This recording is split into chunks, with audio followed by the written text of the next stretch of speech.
नमस्कार, हल्ला बोल में आपका स्वागत है। आपके साथ मैं हूं अंजना ओम कश्यप। न्योते का फसाना सियासी बहाना, हल्ला बोल में इसी पर चर्चा करेंगे।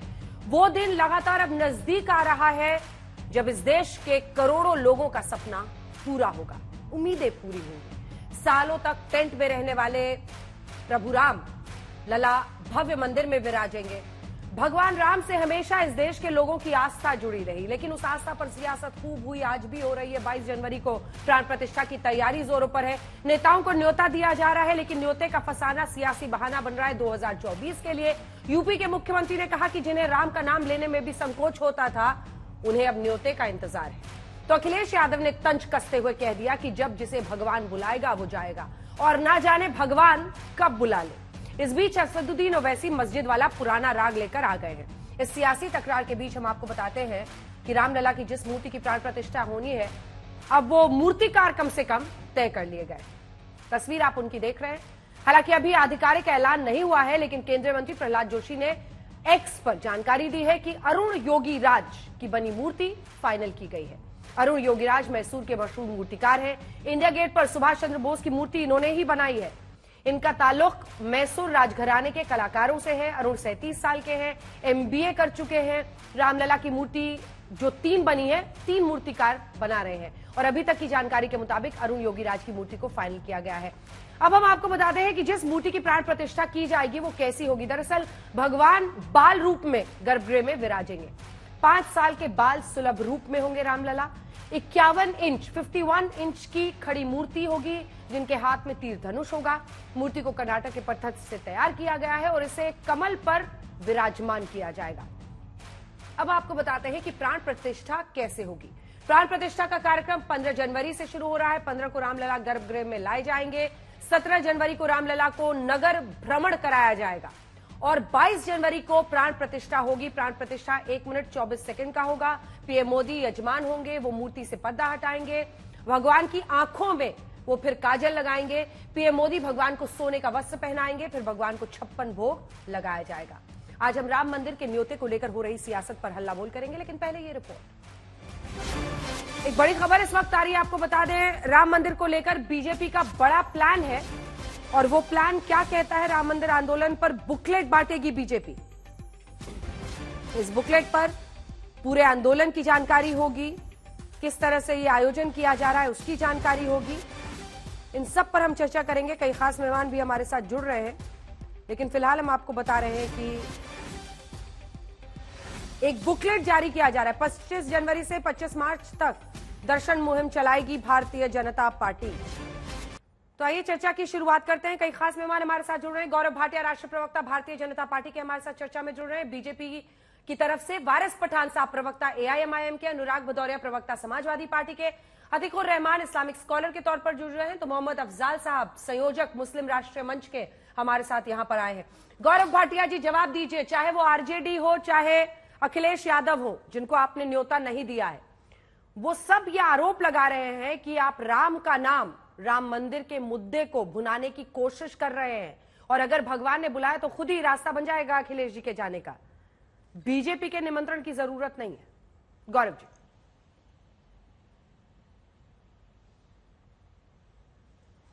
अंजना जी, सबसे पहले तो मैं कहूंगा कि भारत का स्वर्णिम युग आ गया है, और जो हमारी विचारधारा की ताकत है, हिंदुत्व की ताकत है, जो हमारी संस्कृति की ताकत है, उसको वो लोग पहचान रहे हैं जो बाबर को अपना हीरो मानते थे। अंजना जी, आज सवाल पता है क्या पूछा जाना चाहिए? ये जो जहरीले सांप है ओवैसी जी, जो संविधान की शपथ लेते हैं कि मैं संविधान को आगे बढ़ाऊंगा, रक्षा करूंगा, मैं पूछना चाहता हूं, सर्वोच्च न्यायालय का सर्वसम्मति से एक फैसला आया, आज हिम्मत कैसे होती है ओवैसी की कि वो कहता है कि हमारी और मस्जिदें छीनी जा रही हैं? अरे आप मुझे ये बताइए, न्यायालय में आपकी आस्था क्या नहीं है? संविधान में आपकी आस्था नहीं है? और जो बर्बरता बाबर में थी, अगर आधुनिक युग का कोई बाबर है तो वो ओवैसी है। ये वो लोग हैं, अंजना जी मत भूलिएगा, कार सेवकों पे गोली चलाई मौलाना मुलायम ने, समाजवादी पार्टी के थे। आज ये लोग न्योता मांग रहे हैं। ओवैसी जिस दिन फैसला आया सर्वोच्च न्यायालय का, आपको मालूम है ओवैसी ने क्या कहा? सर्वोच्च न्यायालय गलत है और हमें खैरात नहीं चाहिए जो इनको भूमि दी थी सर्वोच्च न्यायालय ने अपने फैसले में। आज ये पूछा जाएगा कि सहिष्णु जो कानून में अपनी आस्था रखता है, वो हिंदू समाज जो इंतजार करता है 550 साल बाद भव्य राम मंदिर आ रहा है, तो भी इन लोगों को जो आक्रांताओं के साथ है, इन लोगों को दर्द होता है। जैसे बाबर ने सिस्कियां ली होंगी वैसे सिस्कियां ले रहे हैं ओवैसी, और ये अच्छी बात है। मैं केवल इतना कहूंगा, ओवैसी जी का एक वक्तव्य है कि हमारी और मस्जिदें छीनी जाएंगी। बिल्कुल, अगर कोई गैर कानूनी ढंग से मंदिर को ध्वस्त करके मस्जिद बनाई गई है और न्यायालय के रास्ते से हिंदू समाज जो उसका संवैधानिक अधिकार है उसका प्रयोग करता है, तो इससे आपको डर कैसा लगता है? और अगर ये डर लग रहा है तो ये बड़ा अच्छा लग रहा है। मैं आपको बताऊं अंजना जी, दिक्कत ये है, चाहे वो नमाजवादी पार्टी हो या मुस्लिमीन पार्टी हो, जिसके नाम में मुस्लिमीन आता है, इनका काम केवल युवाओं को भटकाना, उकसाना, दंगे कराना, हिंदू मुस्लिम को लड़ाना ये है। जबकि न्यायालय के फैसले के आने के बाद आप सोचिए, नरेंद्र मोदी जी ने पहला वक्तव्य क्या दिया था? उन्होंने कहा था कि सभी को इस फैसले का स्वागत करना चाहिए, कानून की जीत है, ये उस हिंदू समाज की जीत है जिसने हमेशा आस्था कानून और संविधान में रखी है। एक तरफ हम सबको साथ में लेके चलते हैं, सोनिया गांधी जी को भी निमंत्रण आया है। अब ये बात अलग है कि वो ना आ पाए क्योंकि उनको डर है कि मुस्लिम वोट कहीं भाग ना जाए, लेकिन इस पल पे हम सबको पूछना होगा कि अगर एक फैसला संवैधानिक पीठ में दिया है तो उसके बाद आप आलोचना करना या डराना या जहरीले बयान देना कैसे कर सकते हैं? और ऐसा कोई व्यक्ति जो करता है उसका जो भविष्य है वो अंधकार में है। वारिस पठान साहब, आपके साथ पहले शुरुआत करते हैं, उसके बाद से अनुराग भदौरिया जी के पास जाऊंगी। वारिस पठान जी, जवाब दीजिए, इतना जहर क्यों गलना है? जब कोर्ट के फैसले से एक मंदिर बन रहा है, सदियों का इंतजार राम भक्तों के लिए खत्म हो रहा है, तो उसका सम्मान करने में आखिर ऐसा क्या सीने पर सांप लौटता है कि ओवैसी साहब उकसा रहे हैं लोगों को मंदिर मस्जिद के नाम पर? देखिए अंजना जी, सबसे पहले तो मैं इनकी बात का जवाब दूंगा। इन्होंने हमको उसकी औलाद कहा, तो सुनिए, हम ना बाबर की औलाद है ना हम औरंगजेब की औलाद है, हम हजरत आदम की औलाद हैं और हम प्राउड भारतीय मुसलमान हैं जो संविधान को मानते हैं। आपके मुंह से संविधान की बात अच्छी नहीं लगती बीजेपी के प्रवक्ता से, मैं कहना चाहूंगा। अब बात रही दूसरी, हमने क्यों क्या कहना बुरा है उसके अंदर के मुसलमानों, आओ मस्जिद में आबाद करो, मस्जिद को नमाज पढ़ो, कुरान पढ़ो, वहां से अजान दो, क्योंकि हम एक बार हमारा हाथ जला चुके हैं ना। किस तरह से धोखे के साथ हमारी बाबरी मस्जिद को छीन लिया गया, किस तरह धोखे से 6 दिसंबर 1992 के दिन हमारी बाबरी मस्जिद को शहीद कर दिया गया। पहले ताला खोल दिया, फिर कहा कि मूर्तियां प्रकट हो गई, उसके बाद में हलफनामा डाल दिया, एफिडेविट फाइल कर दिया, फिर भी 6 दिसंबर black day in the history of democracy हो गया इंडिया का। तो हम नहीं चाहते कि हमारी दूसरी मस्जिदों के ऊपर भी इस तरह का ये करे। एक खो चुके। सुनिए अब क्यों हम लोग ये बोलना चाहते हैं, क्योंकि जब से 2014 से बीजेपी सत्ता में आई है अंजना जी, एक ही काम इन्होंने किया है, मुसलमानों के खिलाफ नफरत, मुसलमानों के खिलाफ इन्होंने जंग जजी छोड़ दिए। इनको तो हमारी नमाज से नफरत, इनको हमारे मदरसों से प्रॉब्लम, इनको हमारी अजान से प्रॉब्लम, इनको हमारी मस्जिदों से प्रॉब्लम। अब यह एक हो गया, जब सुप्रीम कोर्ट का आदेश जो आया था अंजना जी, आप भी पढ़ लेना प्रॉपर इंटरप्रिटेशन के साथ, मैं भी आपको बता रहा हूं, सिर्फ आस्था की बुनियाद के ऊपर यह आदेश आया था। जिस दिन अगर वहां पे सुप्रीम कोर्ट का ऑर्डर आया और बाबरी मस्जिद होती तो आज यह फैसला कुछ और होता। आपको हमको सबको मालूम है, सुप्रीम कोर्ट ने साफ तौर से यूनानिमसली कहा है, 5 जज ने, कि किसी भी मंदिर को तोड़कर वहां पर मस्जिद नहीं बनाई गई है। सुप्रीम कोर्ट ने साफ तौर पे कहा कि आर्कियोलॉजिकल सर्वे का जो रिपोर्ट है उसको इतनी अहमियत नहीं दे सकते क्योंकि वहां पे कोई प्रमाण ऐसे नहीं मिले कि मूर्तियां प्रकट हुई है। पुरानी बातें हो गई ना वारिस साहब, अब ये सब तो पुरानी बातें हो गई। एक सेकंड, ये सब पुरानी बातें हो गई। कोर्ट का फैसला आ गया, आप चैलेंज करते हो उसको, सुप्रीम कोर्ट का फैसला। आप आस्था के नाम पर, एक सेकंड, एक सवाल तो सुनिए, आप आस्था के नाम पर फिलिस्तीन से लेकर अयोध्या के विवादित ढांचे को जोड़ दें तब कोई दिक्कत ना हो किसी को, लेकिन अगर यहां पर आप जैसा आपका आरोप है कि आस्था के नाम पर सुप्रीम कोर्ट ने फैसला दिया तो वहां पर गलत है। ये कैसे चलेगा? कैसे? अरे बंद कीजिए ना सर, अब चुपचाप राम मंदिर बन रहा है, ये तो स्वागत का वक्त है आपके लिए, ये तो स्वागत का वक्त है ना। नहीं, हम नहीं अंजना जी, हमारा तो दिल आहत है ना, हमारी बाबरी मस्जिद को शहीद कर दिया। अंजना जी, आपसे सवाल करता हूं, आपका एक बसा बसाया घर है, आप जिसमें रह रहे हो, आपको लोगों ने आश्वासन दिया, एफिडेविट डाला कि कुछ नहीं करेंगे हम आपके घर को, फिक्र मत करो। सवाल यही है ना कि क्या वो बसा बसाया घर किसी का घर तोड़कर बनाया गया था? सवाल तो ये है कि क्या वो बसा बसाया घर मेरा किसी और के घर को तोड़कर बनाया गया था? नहीं। हाँ, यही प्रॉब्लम है जिसको नहीं तोड़ा था, नहीं तोड़ा था, कोई प्रमाण नहीं है। सुप्रीम कोर्ट ने कहा। भदौरिया, एक सेकंड, अनुराग भदौरिया आने वाली जनरेशन को बताएंगे, पीढ़ी दर पीढ़ी को बताएंगे। उकसाइए, खूब भड़काइए, लेकिन अगर इस देश के मुसलमान भड़के होते ना, तो जहां जहां आप चुनाव लड़ते हैं वहां एक मुश्त आपको वोट देते, पर वो आपको वोट भी नहीं दे रहे। इसके पीछे कोई तो वजह होगी, वो आपको वोट भी नहीं दे रहे। उनको लगता है कि जब जीतने की बात आएगी तो मुझे समाजवादी पार्टी या कांग्रेस को वोट देना चाहिए या आरजेडी को देना चाहिए। वो वोट देने के भी मामले में आप पर भरोसा नहीं कर रहे। धार्मिक चीज थी तो उसको पॉलिटिकल इवेंट तो बीजेपी बना रहा है ना। चलिए ठीक है, मैं जवाब लूंगी, जवाब लूंगी आपकी बात। ठीक है मिस्टर भदौरिया, इसके बाद आ रही हूँ सर। भदौरिया जी बोलने पे भदौरिया देखिए, जरूरी कह रहे हैं कि अभी तक राम मंदिर का विरोध करने वाले, करूंगी जरूरी राम भक्तों पर गोली चलाने वाले अब मुंह फुलाए सुजाए घूम रहे हैं कि हमें राम मंदिर का न्योता नहीं मिला। योगी जी कह, अंजना जी, जरूरी नहीं रोशनी चिरागों से ही हो, बेटियां भी घरों में उजाला करती हैं। ये भारतीय जनता पार्टी के प्रवक्ता कह रहे थे स्वर्णिम युग है। आप ही बताइए, स्वर्णिम युग है जहां 3 दरिंदे IIT BHU की एक बेटी के साथ, बच्ची के साथ अन्याय करते हैं, भारतीय जनता पार्टी के पाए जाते हैं।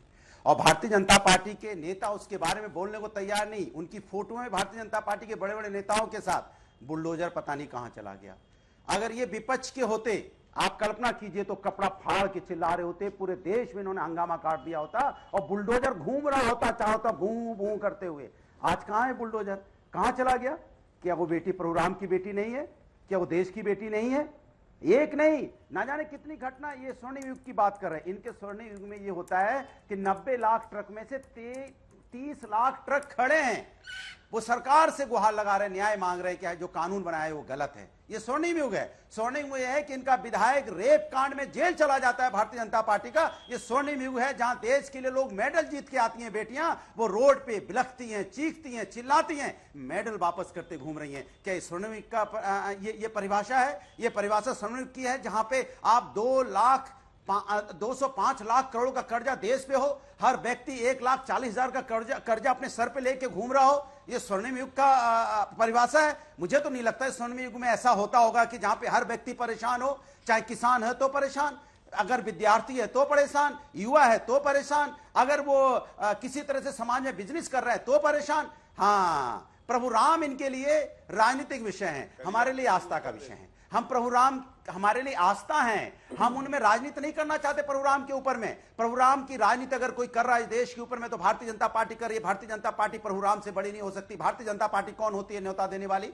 भारतीय जनता पार्टी क्या प्रभु राम है जो न्योता देगी? अरे प्रभु राम बुलाएंगे सभी जाएंगे। भारतीय जनता पार्टी तो प्रभु राम से बड़ी नहीं हो सकती। ऐसा एक अधिकार बनाने में लगे हैं कि प्रभु राम इनके हैं। प्रभु राम तो कण कण में है, प्रभु राम तो सबके हैं, प्रभु राम तो हर कोई प्रभु राम को मानने वाला यहाँ लोग हैं। प्रभु राम तो हमारी देश की संस्कृति है, संस्कार है, सभ्यता है। तो आप प्रभु राम के आचरण को नहीं अपना रहे, प्रभु राम के आचरण को तो अपनाइए। अगर प्रभु राम के आप आचरण को अपनाते तो जो मुद्दे मैंने उठाए हैं उस मुद्दों पे आप चर्चा कर रहे होते। अगर प्रभु राम के अंदर आपको आस्था होती तो आप प्रभु राम के नाम की राजनीति नहीं कर रहे होते। आप कह रहे होते भव्य मंदिर बन रहा है। 2 आरोप लगे हैं आप पर गौरव जी, और पहला आरोप यही है कि आप भगवान राम के नाम पर अपनी पॉलिटिक्स साध रहे हैं।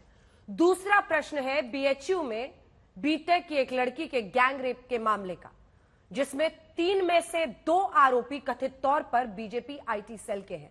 वो सवाल कर रहे हैं कि उनके घर पर सक्षम पटेल, कुणाल पांडे और शिवकांत मिश्रा, इन तीनों के घर पर योगी जी का बुलडोजर कब पहुंचेगा?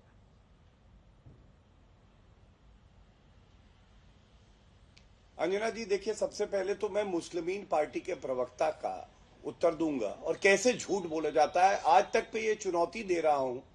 वैसे जजमेंट ये पढ़ते नहीं है, केवल कुरान पढ़ते हैं, बैरिस्टर नहीं शरीयस्टर ओवैसी की तरह। लेकिन बता दें वो किस पंक्ति में सर्वोच्च न्यायालय ने कहा है कि मंदिर को नहीं तोड़ा गया, ये प्रमाण मिले हैं। बल्कि मैं कुछ पंक्तियां पढ़ूंगा जजमेंट से, सारे व्यूअर्स को भारत के पता होना चाहिए कि क्या लिखा है। इस 5 जजेस की जो पीठ थी उन्होंने क्या कहा। पहली बात, The excavation by the ASI has revealed the existence of a pre-existing underlying structure dating back to the 12th century. मतलब वहां पे एक ढांचा था। दूसरा, as regards to the inner courtyard, there is evidence on a preponderance of probability to establish worship by the Hindus prior to the annexation of Oudh. मतलब हिंदू वहां पे अपनी पूजा पद्धति से पाठ कर रहे थे ये। तीसरी बात, it is evident the outer courtyard was in fact used by and was in the possession of the Hindus. ये तीसरी बात। और चौथी सबसे बड़ी बात है, गर्भगृह पे हिंदू पूजा पाठ करते थे और उसके बाद वहां पे जो एग्जिस्टिंग ढांचा था उसको तोड़ा गया। ये प्रमाण के साथ, जजमेंट के साथ बता रहा हूं, इसलिए झूठ ना बोले। तीसरी बात, आपको मालूम है जनता क्या कह रही है? जनता ये कह रही है, आज भारत का हिंदू ये कह रहा है, हम वो दरिया हैं जिसे अपना हुनर मालूम है, हम जिस तरफ चल देंगे रास्ते बन जाएंगे। ओएसी सुन लो वरना हो जाएगी ऐसी तैसी, ये कह रही है जनता। और क्यों कह रही है? सर्वोच्च न्यायालय में आपकी आस्था नहीं है।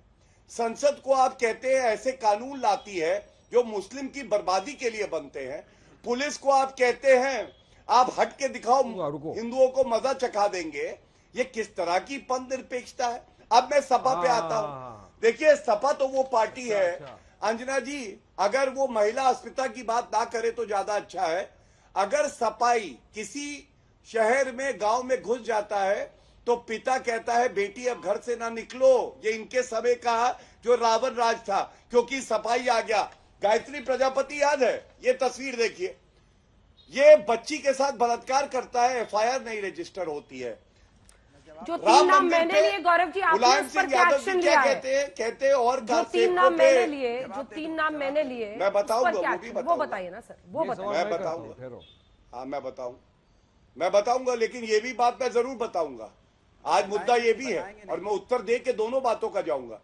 और कार सेवकों पे गोली चलानी पड़ती तो मैं चलाता। और शफीकुर रहमान बर्क इनकी पार्टी के सांसद हैं, उन्होंने क्या कहा है? हमें हमारी मस्जिद वापस दे दो। ये कैसी आस्था है सर्वोच्च न्यायालय में? अब मैं आपकी बात का उत्तर देता हूं।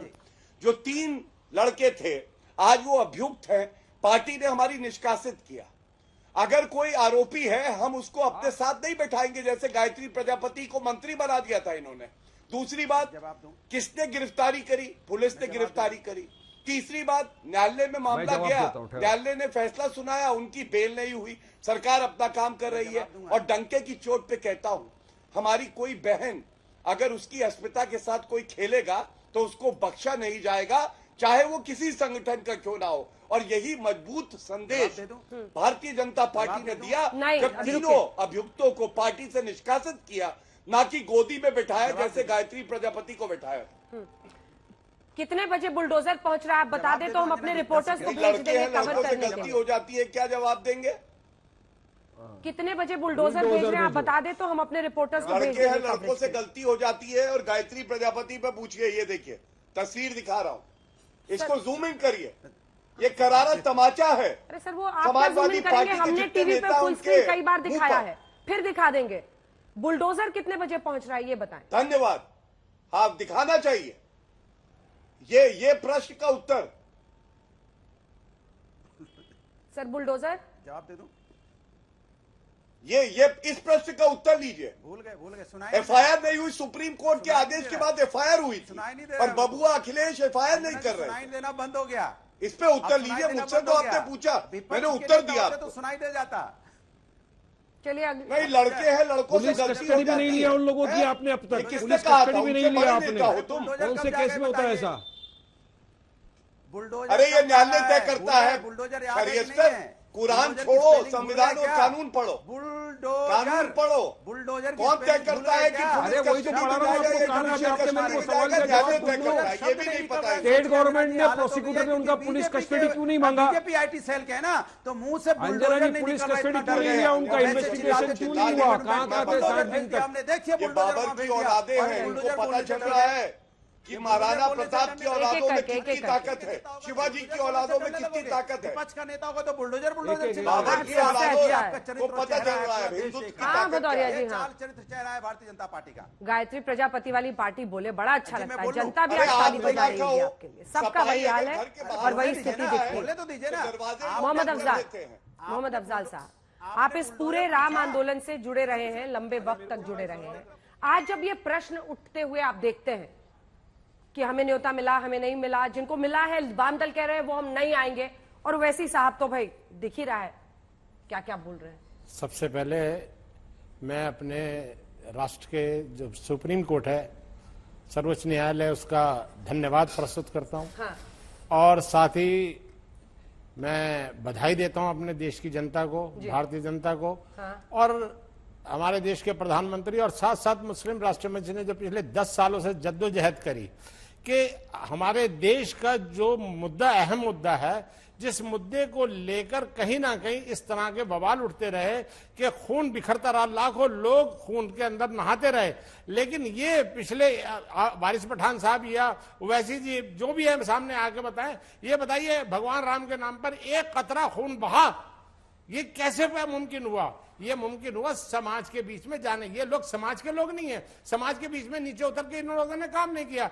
ये तो मंच में बैठकर काम करते हैं, और मंच में बैठे इनका सिर्फ एक मकसद है वोट बैंक की राजनीति करना। इन्होंने समाज में जाके काम कहाँ करना सीखा है? जब समाज में जाके काम करोगे, जब समाज को हम कहेंगे कि हमें अपने बच्चों के लिए तालीम चाहिए, हमें बच्चों को अपने आगे बढ़ाना है, हमें अपने बच्चों के लिए अपने देश के अंदर जो तरक्की की राह चल रही है उसमें उनका सहयोगी बनकर काम करना है, हम ये बात कहते हैं। लेकिन ये लोग क्या करते हैं कि हमें सिर्फ वोट बैंक की राजनीति करनी है।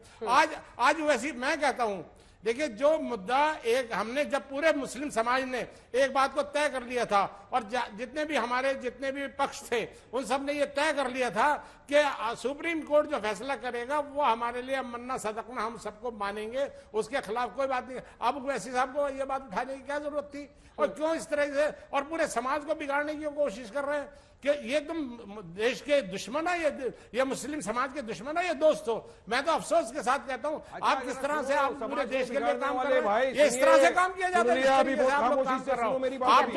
आपको सोचना चाहिए। वारिस जी, आप लोगों को सोचना चाहिए। वारिस जी की आवाज ये मुसलमानों का मुसलमान वो होता है जो देश के लिए सेवा करता है, जो फसाद नहीं बढ़ाने देता।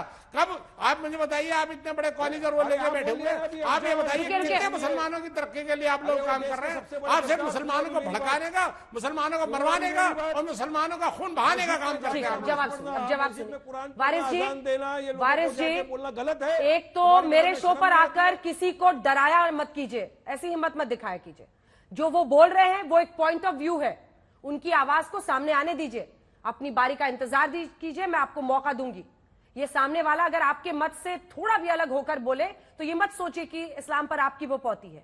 वो भी एक मुस्लिम है, वो अपनी बात कह रहे हैं, उनको कहने दीजिए। अब तरीके से जवाब दीजिए ना, क्यों चिल्लाना है उनके ऊपर? अब बोलिए। देश का गद्दार है, फद्दार है, सब हमारे को बोल रहे हैं, तो हम नहीं बोलेंगे क्या? चुप बैठेंगे? अब बोलिए ना, चुप जवाब बैठने के लिए तो नहीं आए ना अंजना जी, जवाब देने के लिए आए हैं। हाँ, जवाब दीजिए। देखिए, सुनिए अफजल, अभी आपने क्या कहा, हम भड़काते डरकाते घर में बैठ के हमको वोट मिल गए और जीत गए हम लोग। हाँ, और किसी मुसलमान बच्चों को ये बोलना कि बेटा जाओ मस्जिद को आबाद करो, अजान दो, नमाज पढ़ो, कुरान शरीफ जाके पढ़ो, गलत है क्या बोलना? अरे हम एक बार आप जैसों की वजह से हमारी एक मस्जिद खो चुके हैं, और आप जैसे लोगों की वजह से दूसरी मस्जिदें नहीं खोएंगे किसी भी कीमत पे। आप तलवे चाटते रहो, भाजपा के कुछ नहीं मिलने वाला है आपको। टीवी पे खाली जनाब आप तबलीग का काम कर रहे हैं, आपने सोचो आप। लेकिन वारिस साहब, एक बार फिर इस मंच का गलत इस्तेमाल मत कीजिए, मत उकसाइए लोगों को। मैं सिर्फ आपसे प्रार्थना कर सकती हूँ और बहुत हम्बली कर रही हूँ। आप भी लॉयर हैं, आपकी पार्टी के चीफ भी लॉयर हैं, मत कीजिए ये काम, मत कीजिए। हमने अपनी मस्जिद को खोया है, विवादित ढांचा था जो सुप्रीम कोर्ट के फैसले के बाद, एक सेकंड, वहां मंदिर बन रहा है, तरीके से बन रहा है, कानूनी तरीके से बन रहा है, कोई जबरन वहां नहीं बना रहा है साहब। उसमें कोर्ट का फैसला इन्वॉल्व है, जस्टिस, उसमें मुसलमान भी जस्टिस है, उन्होंने भी फैसला दिया, सबने फैसला मिलजुल कर फैसला दिया। देश की तरक्की के लिए देश का एक मुद्दे को समाप्त करने अतिकुर रहमान साहब, आगे हमारी कोई मस्जिद को टच नहीं हो तो हमारी आवाज अतिकुर रहमान साहब, ऐसे तो हमारी सारी की सारी मस्जिदें खिंच जाएंगे। ये लोग क्या अतिकुर करेंगे? रहमान खामोशी साहब, बैठे रहेंगे हम चुपचाप, क्या खामोश बैठ के डेकोरम इस तरह का संदेह पैदा करना देश में मुसलमानों के मन में जो वैसी साहब कर रहे हैं वो ठीक है? अंजना जी, सबसे पहली बात तो यह है कि ओवैसी साहब ने बाबरी मस्जिद पर नमाज पढ़ने के लिए नहीं कहा है। आमतौर पे अंजना जी, जब बाबरी मस्जिद का मामला चलता भी था तब भी हमारे बुजुर्ग, हमारे लीडर्स नौजवानों को ये ताकीद करते थे कि देखिए, अगर आप हमारी मस्जिदों को इस तरह से वीरान करेंगे तो इस तरह के बीजेपी आरएसएस जो अपनी नजरें जमाए बैठे हैं हमारी मस्जिदों के ऊपर, वो काबिज हो जाएंगे ऐसी जगहों पर। और हम देख रहे हैं मथुरा में क्या चल रहा है, ज्ञानवापी में क्या चल रहा है। ऐसे हालात के अंदर क्या मुस्लिम लीडरशिप को इतना भी हक नहीं बनता है कि मुसलमानों को पीसफुली ये कहें कि आप अपनी मस्जिदों को वीरान ना करते हुए आकर नमाज पढ़ें? अरे आमतौर पे ये एक सीख है कि नौजवान आज का जो तबका है वो अपने बिजी हालात के चलते हुए रोजमर्रा की जिंदगी में इतना खो गया है कि मस्जिदें हमारी वीरान कर देते हैं। 4, 6, 8 सफ होती हैं, जुमा के दिन मस्जिद बढ़ती है, ईद के दिन मस्जिद बढ़ती है। अतिकुर रहमान साहब, लीडरशिप को अतिकुर ये हक रहमान भी साहब, नहीं देंगी। तो मैं आपसे एक प्रश्न करती हूँ। आमतौर पे ताकीद करें मुसलमान। अरे मैं आपसे एक प्रश्न कर रही हूँ, सुनिए ना, आप जो कह रहे हैं वो बात सही है, लेकिन ये बात आइसोलेशन में भी तो कही जा सकती है। 500 साल पुरानी हमारी मस्जिद को छीन लिया गया। वो कॉन्टेक्स्ट दे रहे हैं इसको, अयोध्या का कॉन्टेक्स्ट दे रहे हैं। ये हम दोहराते रहेंगे। ये लेसन है हमारे लिए, ये हमारे नौजवानों के लिए इंट्रोस्पेक्शन है कि जिस तरह से बाबरी मस्जिद को खो दिया और एक जमीन नहीं खो पाएंगे हम। ये बीजेपी का जो जहर घोलने का काम चल रहा है, इस जहर का काट है हमारी मस्जिदों में आए, नमाजें पढ़ें, अल्लाह को ना भुलाएं, अजानों को ना भुलाएं, कुरान को ना भुलाएं। आक्रामक भाषा क्यों बोल रहे हैं आप? आराम से बोलिए ना। जो बात आप कर रहे हैं एक तरह का ढांचा वो दिया गया अपने है। भगवान से कनेक्ट करने की बात को बोल रहे हैं ना, इसमें इतना आप अग्रेसिव होकर क्यों बोल रहे हैं? देना जरूरी है। आराम से बोलिए, मतलब भगवान से कनेक्ट करना तो अच्छी बात है, आप अपने यूथ को बोलिए। कोई एग्रेसिव नहीं, मैंने कहा पहले भी ऐसी ताकीद की जाती थी। अरे पहले भी अंजना जी ऐसी ताकीद की जाती थी। हमारे बुजुर्ग, हमारे वालिद, हमारे बुजुर्ग ऐसे ही क्या करते थे कि जाइए जमात से नमाज पढ़िए। ठीक है, क्या गलत है? अफजाल साहब, देखिए, आप बहुत अच्छी बात कर रहे हैं। मेरी अब एक बात गुजारिश सुन लीजिए, बिल्कुल सब्र के साथ। मैं भी सब्र से जवाब दूंगा। देखिए, आपने एक बात कही कि हम बच्चों को अपनी नमाजें, अजानें, ये आप मुझे एक बात बताइए, ये अकेली नबी करीम सल्लल्लाहु अलैहि वसल्लम ने ये बताया कि ये अकेली एक वाहिद ऐसी वो कौम है, ऐसा मुसलमान है, इसके लिए नमाज पढ़ना जरूरी है। मस्जिद जरूरी नहीं है, नमाज जरूरी है। आप लोग मस्जिद जरूरी की बात करते हैं, नमाज जरूरी की बात क्यों नहीं करते? आप देखिए, एक बात सुनिए, ये गलत, मैं अगर ये गलत है तो मुझे बता दीजिए, मैं उसको आपको हदीस भी पेश कर दूंगा। आप अगर मेरे से बात करेंगे मैं हदीस पेश कर दूंगा। और उन्होंने नबी करीम सल्लल्लाहु अलैहि वसल्लम ने कहा, एक और हदीस बताता हूं मैं आपको, उन्होंने ये कहा कि अल्लाह ताला ने सब जितनी कौमें, जितने उनके वो आए पैगंबर आए, सिर्फ इतनी सी बात बता रहा हूं, जितने भी पैगंबर आए उन सबको इबादत करने के लिए अलग अलग स्थान दिया। उनको क्या उसकी इबादत वही होगी, लेकिन मेरी कौम को अल्लाह ताला ने पूरी जमीन जो है पाक बना के दे दी है कि जब भी नमाज का वक्त है इस जमीन पे नमाज पढ़े। मस्जिद तो बात, ये जो स्ट्रक्चर वो बाद में आया, तो ये चीज इंपॉर्टेंट है ना कि आप हमें तकवीत देनी चाहिए, हमें ताकत देनी चाहिए। वो पूरा कर रहे हैं, ठीक है, अब जवाब दे। मैं जो कह रहा हूँ हमें वो पूरा करना चाहिए। ठीक है, सुनिए, जवाब सुनिए रहमान साहब, और प्लीज सब बहस के दायरे में रह के बात कीजिए। फिर मैं आ रही हूँ गौरव जी और अनुराग। अंजना जी, नमाज पढ़ना एक फर्ज है और जमात से नमाज पढ़ना एक अफजल फर्ज है। आप बेहतर काम करेंगी या एक लोअर बेहतर काम करेंगी? नमाज का वक्त होने पर नमाज पढ़ने की हिदायत है और जमात से नमाज पढ़ने के लिए एक बेहतरीन आपका अमल बताया गया है। आप बेहतरीन अमल पहले सोचेंगे या आप बिजी होने के नाते उस बेहतरीन अमल को रद्द करके और वक्त में नमाज पढ़ना अफजल समझेंगे? तो आप समझिए फर्क। जवाब सुनिए, यहाँ पर नमाज पढ़ना फर्ज है, बाद जमात पढ़ना पूरा करना अफजल फर्ज है। शाउटिंग मैच नहीं करते हम लोग। ठीक है, आप अपनी बात बोले, इसके बाद आ रही हूँ मैं सिर्फ ये गुजारिश करना चाहता हूँ, अगर ये आपकी बात बिल्कुल सही है, मैं मानता हूँ लेकिन मुझे ये बताओ, जब हमारे मौलाना, हमारे लोग, हमारे अजीजदार जब रेलवे स्टेशन, बस अड्डे पे और सड़कों पर नमाजें पढ़ते हैं, वो मस्जिद की तरफ नहीं जाते। वो कहते हैं अफजल वक्त नमाज पढ़ना जरूरी है, वो नमाज वहां पढ़ लेते हैं और अल्लाह ताला को ये नमाजें कबूल, बहुत अफजल हैं ये नमाजें। जो आप इस बात को क्यों कौम को गुमराह कर रहे हैं? आपको सीधे रास्ते पे लाना चाहिए। वारिस साहब, दो लाइन का जवाब।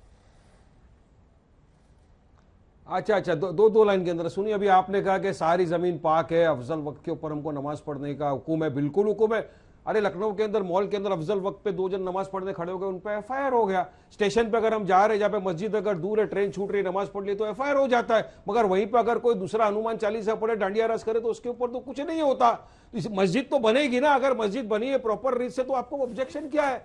आपने कभी मंदिर के बारे में ऐसा बोला? कितने अवैध निर्माण मंदिर हो चुके हैं पूरे हिंदुस्तान के अंदर। हम तो कभी ऑब्जेक्शन नहीं उठाते, कभी आपत्ति नहीं उठाते। मगर हमारी सुनहरी बाग की मस्जिद पे आप आ गए, काशी की मस्जिद पे आ गए, शाहीदगाह मस्जिद पे आ गए, सबका आपको सर्वे करना है, सब आपको छीन लेना है। ये तो नहीं होगा ना अंजना जी, ये तो हम अलाउड नहीं करेंगे। तो बर्दाश्त कर लिए, दिल पे हमारी छाती के ऊपर तो पत्थर रहे, वो देख के हमने किया। वारिस भाई, सुनहरी बाग के ऊपर भी आ गए, ट्रैफिक का प्रॉब्लम हो रहा है, कितने सारे सब्र। एक बात सुनिए, बस मैं एक बात कहता हूं। देखिए, अगर ये देश कानून के हिसाब से नहीं चलता तो आजादी के 75 साल नहीं रुकता। राम मंदिर आज से 1950 में बन जाता। लेकिन इन्होंने जो प्रोसेस जो था उससे गुजार कर, यहां पर कानून की हुकूमत है, प्रोसेस ही होगा। जो कुछ भी होगा, अगर किसी के ऊपर भी कोई ऑब्जेक्शन लगता है तो हमारे देश का प्रोसेस है और आज भी प्रोसेस चल रहा है। लेकिन आप परसेप्शन में बात ना करके प्रोसेस में बात कीजिए। उनका एक पॉइंट ऑफ व्यू है, एक आपका है, दोनों ने अपनी बात कह ली। अब अंत में आपके पास आते हुए अनुराग जी, जिसके बाद में गौरव जी से प्रतिक्रिया लूंगी। सवाल यह है कि आप एक ऐसी पार्टी के तौर पर थे, और अब जब बीजेपी का उत्तर प्रदेश में लगातार वो दूसरी बार वहां पर तमाम उन्होंने रिवाज तोड़कर वहां दूसरी बार सरकार बना ली। बीजेपी राम मंदिर के मुद्दे को शुरू से अपने मैनिफेस्टो में डालती रही है, उनके लिए बड़ा मुद्दा है। अब आपको भी साइड इफेक्ट्स पता है, तो आप भी इस मंदिर के खिलाफ तो नहीं बोलते, बच बच कर बोलने लगे हैं, लेकिन बार बार जो राम भक्तों पर गोली चली थी वो आईना आपको बीजेपी दिखाती है, उससे आप कैसे बचेंगे? देखिए सवाल ये नहीं है। भारतीय जनता पार्टी हमेशा से समाज के अंदर में विकास की राजनीति तो करती नहीं है, वो धर्म की राजनीति करना चाहती है। और बार बार हम कह रहे हैं कि धर्म हमारा आस्था का विषय है, धर्म हमारा राजनीतिक विषय नहीं हो सकता। मैं कहता हूं ऐसा कौन हिंदुस्तानी है जो सनातनी है, जो सनातन धर्म को मानता है, जिसके घर में मंदिर ना हो, वो पूजा पाठ करके सुबह अपने काम पे ना जाता हो? कोई ऐसा है क्या? मुझे नहीं लगता कोई ऐसा हिंदू होगा। लेकिन भारतीय जनता पार्टी इस चीज को कहती है नहीं नहीं नहीं नहीं नहीं, नहीं। ये हमारा राजनीतिक विषय यही है। वो हमारा राजनीतिक विषय नहीं है, वो हमारा श्रद्धा और आस्था का विषय है। उसके बाद हम काम पे जाते हैं। ये क्या कहते हैं, ये सुबह से लेकर शाम तक आपको उलझाए रखना चाहते हैं कि विकास की राजनीति ना हो पाए। नहीं तो हम पूछेंगे कि भाई आपने बोला था यहां पे बुलेट ट्रेन चलेगी, कहां चली गई? ये नहीं चाहते हम इनसे पूछे स्मार्ट सिटी बनाने वाले थे, कहां चले गई? इनसे पूछे कि भैया आप तो गंगा मां को साफ करने वाले थे, कहां गए? क्यूटो बनाने वाले थे, कहां चले गए आप 2 करोड़ रोजगार हर साल देने की बात कर रहे थे, अब क्या हुआ? महंगाई बेरोजगारी इतनी चरम सीमा पे क्यों है? किसान की इनकम दोगुनी क्यों नहीं हुई? महिलाओं पे अत्याचार क्यों बढ़ गया है? ये चाहते नहीं इन सवालों का इनके ऊपर जवाब नहीं है, इनके पास जवाब नहीं है। तो हमारे ध्यान को भटकाने की कोशिश कर रहे हैं जनता का। लेकिन हम बार बार इनको खींच के लाते हैं कि नहीं, जनता के मुद्दों पर आप आइए। देखिए इतनी देर इन्होंने बात की, हिंदू की बात की, अच्छी बात आप कर रहे थे, लेकिन हिंदू बेटी नहीं थी बीएचयू वाली भैया, उसके बारे में क्यों नहीं बोला आप? क्या हिंदुस्तान की बेटी नहीं थी? उसको आपने अलग कर दिया, क्यों? कि उस पर आपको लगता है कि नहीं नहीं नहीं ये मुझे सूट नहीं कर रहा है मुद्दा, क्योंकि बीजेपी के लोग इसमें इन्वॉल्व हैं, बीजेपी के नेता इसमें इन्वॉल्व हैं, बीजेपी के आईटी सेल के इसमें इन्वॉल्व है, इसलिए उस पर बात नहीं करना चाहते। मतलब सुविधानुसार आप राजनीति करेंगे, आप बेटी के बारे में बोलने से बचेंगे। और कितनी बार बचाओगे आप? कितनी बार आप बचाओगे? अंकिता भंडारी के जब केस हुआ था तब भी आप यही दलील दे रहे थे। जब यहाँ पहलवान को महिलाओं के साथ होगा था तब भी दलील दे रहे थे। उन्नाव की बेटियों के साथ अन्याय हो रहा था तब भी यही दलील दे रहे थे जो आज दलील दे रहे हो आप इस तरह की दलील। जब मणिपुर की घटना हो रही थी हम आवाज उठा रहे थे तब भी यही दलील दे रहे थे। कब तक दलील दोगे भाई? कब तक आप अपने गिरबान में नहीं झांकोगे कि आपके समय कोई सुरक्षित नहीं है, बेटियां सुरक्षित नहीं है देश के अंदर में? इसको आप मानने से क्यों कतरा रहे हो? क्यों आप इसको छुपाने की कोशिश चलिए, करते हो? अंजना जी, आपका चेहरा सामने आ चुका है, अपनी बात अब रखिए। आप भाग क्या नहीं बोल क्या रहे, सकते, विषय पे इसलिए बोल आपको ही जवाब नहीं। देना होगा कि उनकी बेटियां बकवास सुरक्षित सुननी पड़ क्यों गई। नहीं है भारतीय जनता पार्टी की सरकार है, में। गौरव जी जवाब दीजिए। बुलडोजर पे बोलिए, बुलडोजर पे बोलने से अटक क्यों रहे हो? बुलडोजर का नाम क्यों भूल गए? आज अनुराग बुलडोजर जी, बोलने अब से जवाब घबरा सुनिए। रहे हो, सांसें उखड़ने लगी जवाब बुलडोजर बोलने सुनने से। के लिए पहले आपको तो चुप बहुत होना बुलडोजर होगा। बुलडोजर चिल्लाते थे, चुप आज होने के बुलडोजर लिए, बोलने में डर क्यों लग रहा है? चुप होने के लिए तुम आपको, हाँ गौरव जी जवाब दीजिए। दोनों का मैं जवाब देता हूं। सबसे पहले देखिए क्यों भड़काऊ बयान देते हैं ओवैसी जी, और बार बार देते हैं। मेरे हाथ में ओवैसी जी का एक ट्वीट है, तारीख है 5 अगस्त 2020। संजना जी, इससे पहले भी क्या कहा? ये सर्वोच्च न्यायालय का जो फैसला आया था उसके बाद बाबरी मस्जिद थी और रहेगी इंशाअल्लाह, बाबरी जिंदा है। क्या ये भड़काऊ नहीं है? जब सर्वोच्च न्यायालय का फैसला आ गया और आप एक सांसद हैं, संविधान की शपथ ली हुई है आपने, आप इस तरह के बयान क्यों दे रहे हैं? और फिर वही भड़काऊ भाषण। मैं इसीलिए कहूंगा ये बाबर की औलादे हैं और अब ये जान रही हैं कि भारत का जो हिंदू है, सिख समाज है, उनका आदर्श गुरु गोविंद सिंह जी है, गुरु तेग बहादुर है। गुरु तेग बहादुर जी का सर तन से अलग हो गया, लेकिन उन्होंने रक्षा करी हिंदुओं की, सिखों की, तो हम उन्हें आदर्श मानते हैं। ये बाबर को और औरंगजेब को आदर्श मानते हैं। ये सोच की लड़ाई है और ये लड़ाई चलती रहेगी। दूसरी बात, आपके शो पर बार बार ये कहा गया हम और मस्जिद नहीं खोएंगे। मैं एक सवाल पूछता हूं, काशी और मथुरा दो तो ऐसे मामले जो न्यायालय में अभी चल रहे हैं। ईश्वर नहीं जानता क्या फैसला आएगा, लेकिन फैसला इनके खिलाफ आता है, तो आप कैसे कह सकते हैं हम नहीं खोएंगे? अरे आपके अब्बू जान को भी खाली करनी पड़ेगी वो जगह, क्योंकि भारत में संविधान और कानून का राज है। तीसरी बात, अभी बोलने मिलेगा समाजवादी तो पार्टी खाली कह ये रही करेंगे। थी गौरव जी, जो धर्म है वो आस्था का विषय है, बाहर नहीं आना चाहिए। ये देखिए एक तस्वीर मेरे पास भी है, सरकारी खर्चे से 5,000 रुपए की पर प्लेट बिरयानी जब कालिदास मार्ग जो मुख्यमंत्री आवास था दी जाती थी, तो अखिलेश यादव तो मुसलमान भी नहीं है। ये सरकारी जो खजाना है उसको खाली क्यों किया जाता था? धर्म तो इन्होंने कहा व्यक्तिगत विषय है। अच्छा, मुसलमानों के लिए 5,000 की बिरयानी प्लेट सरकारी खजाने से खर्च कर रहे तो ठीक है, और अगर हिंदू अपनी जेब से रुपया देके, चंदा देके भव्य राम मंदिर बनाते हैं तो इनके चेहरे पे सूजन आ जाती है। तीसरी बात मैं कहना चाहता हूं, अंजना जी, नरेंद्र मोदी जी वो व्यक्ति हैं और भारतीय जनता पार्टी वो पार्टी है जिसने 4 सरकारें प्रदेश की न्यौछावर कर दी। कल्याण सिंह जी, एक दिन उनको आदेश हुआ न्यायालय का जेल में रहने का, बार-बार ये बड़ा उनका बलिदान था। उन्होंने कहा नहीं, भव्य राम मंदिर बनेगा। क्या ये सत्य नहीं है?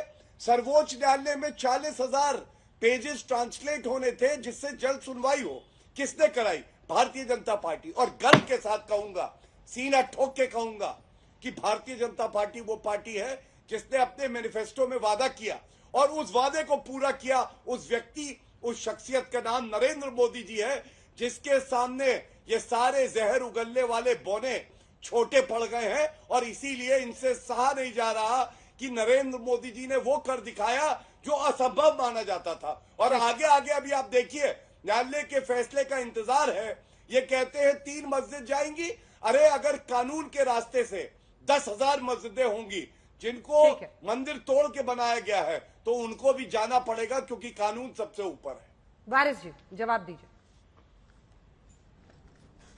देखिए, कानून सबसे अनुराग ऊपर। जी, अब इन्होंने थोड़ा सा बहुत वेट सारी कर बातें लीजिए, कर आपका दी। ऑडियो अंजना नहीं जी, जा इन्होंने रहा एक ही सवाल का जवाब नहीं दिया कि वहां पर बुलडोजर कब चलेगा। वाराणसी के तीनों थे, उनका नाम कुणाल पांडे, सक्षम पटेल, अभिषेक चौहान, तीनों बीजेपी आईटी सेल के छात्र थे। रात के अंधेरे के अंदर लड़की को रोका, उसको कपड़े उतरवाए, उसकी फिल्म उतारी। 60 दिन तक गायब थे। गायब नहीं थे, मध्य प्रदेश में चुनाव का प्रचार कर रहे थे। जब उनको अरेस्ट किया, पुलिस अरे हमारी कस्टडी तक नहीं बहन मांगा है, स्टेट तुम लोग गवर्नमेंट तो ने। ना बोलो। स्टेट प्रोसिक्यूटर का जवाबदारी बनती है कि पुलिस कस्टडी मांगे, उनकी इंक्वायरी करे। कहां थे 60 दिन? किस किस को मिले? किस किस तरह की वीडियो बनाई? किस किस का बैंक गैंग रेप किया?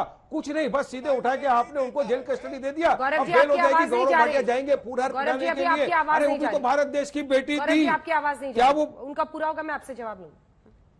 पूरा कीजिए वारिस जी। क्या क्या क्या वो इस देश के प्रभु राम को नहीं मानती थी? वो भी तो प्रभु राम की बेटी थी ना। ये तुम्हारी नजर में बेटी बचाओ, बेटी पढ़ाओ, बेटी का सम्मान, नारी सम्मान की बात करने वाले बीजेपी के अंदर भरे पड़े, इसलिए आपको बीजेपी वालों को बोला जाता है बलात्कारी की भरे हुई पार्टी, आपका नाम रखा गया है। क्यों इंसाफ नहीं मिलेगा उस बेटी को, बताइए मुझे। क्यों जुडिशियल कस्टडी नहीं लिया? और कहां चला गया बुलडोजर? क्या पेट्रोल खत्म हो गया, डीजल खत्म हो गया? अगर सोचिए अंजना जी, उसके अंदर एक आध कोई दूसरी पार्टी का आईटी सेल का होता, क्या होता? सोचिए वो 3 लड़कों के अंदर एक आध कोई मुसलमान नाम का व्यक्ति निकल जाता तो 25 दिन तक डिबेट चलता उसी के ऊपर कि सारे मुसलमान रेपिस्ट है, सारे मुसलमान गैंग रेपिस्ट है, सबको देश के बाहर भेज दो। अब सब क्यों खामोश बैठे हुए हैं? बताओ गौरव भाटिया, इंसाफ मिलेगा, न्याय मिलेगा, नहीं मिलेगा? बुलडोजर चलेगा, नहीं चलेगा? इनको भी फास्ट ट्रैक कोर्ट में इनका केस चला के इनको सख्त सजा मिलेगी, नहीं मिलेगी? अब बताओ उनको बीजेपी आईटी सेल ने इनको क्या दिया? पूरे धर्म के नाम पर ये जो विक्टिम कार्ड आप ऐसे फेंकते हैं, उसको थोड़ा सोच समझ कर इस्तेमाल किया कीजिए। गौरव जी जवाब दीजिए, अब जवाब दीजिए, अब आपका ऑडियो जाएगा। अरे देखिए अंजना जी, मैं एक बात बहुत जिम्मेदारी से कहूंगा। जब मैंने कहा स्वर्णिम पल है, ये स्वर्णिम युग है, हर भारतीय ये मानता है। और जो देश के मुसलमान भी है ना, वो सहिष्णु हैं, वो कह रहे हैं कि हिंदुओं को ना केवल अयोध्या बल्कि काशी और मथुरा उनका हक है, मिलना चाहिए। ये तो जहरीले सांप हैं जो राजनीति करते हैं, इस पे जो लड़वाना चाहते हैं, आगे आके सर्वोच्च न्यायालय का भी अपमान करते हैं और जनता का भी अपमान करते हैं। मैं एक बात कह के अपनी बात को विराम दूंगा। मैं केवल इतना जानता हूं कि ये भव्य राम मंदिर जो बनेगा, ये विध्वंस जो हुआ था उस पे विरासत का विकास होगा। ये बड़ी बात है कि भारत वो पाएगा जो उसकी असली पहचान है, जो मुगल नहीं दे सकते, आक्रांता नहीं दे सकते, वो ये भव्य राम मंदिर देगा कि हमारी जड़ें इतनी गहरी हैं कि तुम अगर उनको उखाड़ने की कोशिश करोगे तो अतीत और भविष्य में खुद उखड़ के कोने पड़े होगे। ये एक बड़ी सीख इन सबको मिल जानी चाहिए उस भव्य राम मंदिर से। वारिस साहब, वहां के मेंबर ऑफ पार्लियामेंट है, नजदीक अयोध्या जहां पे भव्य राम मंदिर बना रहा है। स्वर्ण काल है ये, स्वर्ण काल। तो कब मिलेगी सजा इस स्वर्ण काल के अंदर? एक बेटी के बलात्कारियों को बताइए ना, इस स्वर्ण काल में कब चलेगा योगी का बुलडोजर? कब डबल इंजन की सरकार जागेगी? मोदी जी वहां के मेंबर ऑफ पार्लियामेंट है वाराणसी के, उनकी क्षेत्र के अंदर यह हुआ है। गौरव भाटिया, प्रभु राम जिंदा होते, प्रभु राम होते तो क्या इस तरह का बेइंसाफी बर्दाश्त करते? नहीं। प्रभु राम बोलते हैं कि बीजेपी के पूरा आईटी सेल को बंद करो, चाहो बुलडोजर उनके ऊपर। आप प्रभु राम के नाम के ऊपर इतनी गंदी सियासत करते हो, शर्म आनी चाहिए। अरे अंजना जी, देते हैं भगवान को धोखा, इंसान को क्या छोड़ेंगे? अरे राम के नाम पे 200 से 300 350 चले गए, राम के नाम पे ट्रस्ट बनाया, ट्रस्ट में गफला कर दिया, और अभी वहीं पर अयोध्या में वाराणसी के जो नजदीक है इस तरह की घटना, और आरोपी फरार, आरोपी को पुलिस कस्टडी नहीं। अरे मार मार के पूछो किस किस का बलात्कार किया इन लोगों ने 60 दिन के अंदर। मार मार के पूछो 60 दिन में किस किस के संपर्क में थे। मार मार के पूछो कहां थे मध्य प्रदेश के अंदर ये लोग। तब हमारी देश की बेटी को इंसाफ मिलेगा और हमको लगेगा कि वाकई के अंदर प्रभु राम प्रसन्न हुए। वरना आप लोग सिर्फ राम के नाम पे गंदी ऊंची सियासत करना छोड़ो। देश देख रहा है गौरव भाटिया, और आप बोल रहे हो ना हमको कि हमारे अब्बू भी नहीं हटा सकेंगे। अरे हमारे साथ संविधान है, संविधान के दायरे में अपनी बात रखते रहेंगे। आपने एक मस्जिद छीन ली धोखे से, इंशाअल्लाह बाबरी थी, बाबरी है, बाबरी रहेगी, और आगे हमारी किसी भी मस्जिद को नहीं छीननी। बस बस बस, जो सलाह आप उनको दे रहे हैं ना, वो सलाह थोड़ी सी आईने में देख के भी बोल लीजिए कि धर्म के नाम पर सियासत बंद करनी चाहिए। यही सलाह ओवैसी साहब को भी दे दीजिए कि धर्म के नाम पर सियासत नहीं होनी चाहिए। गौरव भाटिया जी, ये सलाह आपके लिए भी है। इस बीच एक खबर आ रही है, आपको बता दें जरा, बीजेपी ज्वाइनिंग कमेटी की बैठक शुरू हो गई है। पार्टी मुख्यालय में हो रही है ये बैठक। उसी पार्टी से आने वाले नेता के रोड मैप पर चर्चा। ये बहुत दिलचस्प है वैसे गौरव, आपकी पार्टी के नेता क्या करेंगे वो तो है ही, लेकिन दूसरी पार्टी के नेता जो बीजेपी ज्वाइन करेंगे उनके लिए आपकी पार्टी रोड मैप बना रही है। अद्भुत सोच है चुनाव से पहले। थोड़ा 2 लाइन इस पर बता दीजिए, क्या करने वाले हैं? दूसरी पार्टी के नेताओं को ज्वाइन कराएगी बीजेपी, मतलब